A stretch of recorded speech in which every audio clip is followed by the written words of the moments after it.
এঠুক দুঠুক নহয় শ শ পকা কলৰ ঠুকে শোভাবৰ্ধন কৰা উত্তৰ গুৱাহাটীৰ এটা বিশেষ উৎসৱস্থলীৰ কেউফালে কেৱল ঠুকে ঠুকে পকা কল যেন পকা কলৰ ঠুকেৰে মালা গাঁঠি থোৱা হৈছে উৎসৱস্থলীত এয়া হৈছে উত্তৰ গুৱাহাটীৰ ঐতিহ্যমণ্ডিত মধুপুৰ গোপাল থানৰ গোপাল উৎসৱৰ পৰিৱেশ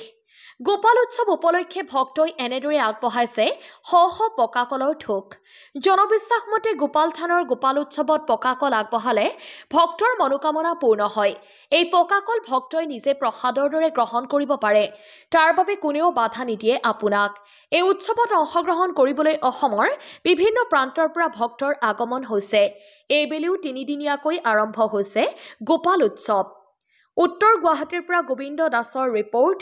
পি সংবাদ আজিৰে পৰা উত্তৰ গুৱাহাটীৰ ঐতিহ্যমণ্ডিত পটল শ্ৰী শ্ৰী গোপাল থানৰ যি বাৰ্ষিক উৎসৱ আৰম্ভ হৈছে তিনিদিনীয়াকৈ এই গোপাল থানৰ বাৰ্ষিক উৎসৱ আৰম্ভ হয় যুগ যুগৰ পৰা উত্তৰ গুৱাহাটীৰ এই মধুপুৰস্থিত যি গোপাল থানৰ বাৰ্ষিক উৎসৱ বিভিন্ন প্ৰান্তৰ পৰা ভক্তসকল আহে আৰু এইবেলিও বিভিন্ন প্ৰান্তৰ পৰা ভক্তসকল ইতিমধ্যে আহি গৈছে আৰু এই যি উৎসৱত অসমৰ বিভিন্ন প্ৰান্তৰ ভক্তসকলে পকা কল আগবঢ়ায় আৰু সকলোৱে এই যি মনৰ কামনাৰে ভগৱান প্ৰভুৰ ওচৰত ভগৱন্তৰ ওচৰত পকা কলৰ ঠুক আগবঢ়ায় আৰু সকলোৰে যি মনৰ বাঞ্ছা পূৰণৰ কাৰণে সকলোৱে আগবঢ়াৰ লগতে ইয়াৰ প্ৰসাদ হিচাপে সকলোৰে ভক্তসকলে নিজে তেওঁলোকে ল'ব পাৰে ছিঙি ল'ব পাৰে এইটো এটা পৰম্পৰা আৰু এই পৰম্পৰাৰে এইবেলি উত্তৰ গুৱাহাটীৰ গোপাল থানৰ বাৰ্ষিক উৎসৱ আৰম্ভ হৈছে